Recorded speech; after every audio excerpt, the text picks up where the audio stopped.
আসসালামু আলাইকুম ওয়া রাহমাতুল্লাহি ওয়া বারাকাতুহু।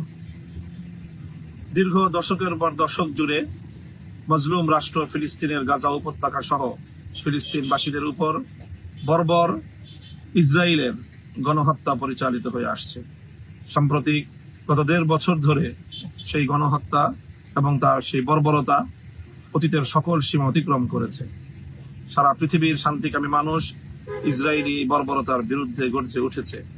বাংলাদেশ থেকে আমরা দলমত নির্বিশেষে সকলে একযোগে ইসরায়েলের এই বর্বরতার বিরুদ্ধে গাজাবাসীর এবং ফিলিস্তিনের মুক্তির লক্ষ্যে আমরা একটি জোরালো আওয়াজ তুলতে চাই।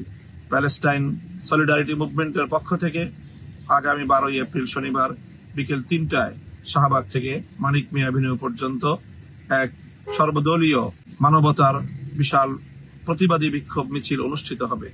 সেই মিছিলে আমি অংশগ্রহণ করব। আপনাদের সকলকে সেই মিছিলে অংশগ্রহণ করে ফিলিস্তিনি মুক্তির আন্দোলনকে সমর্থন এবং সংহতি জানানোর উদাত্ত আহ্বান জানাচ্ছি।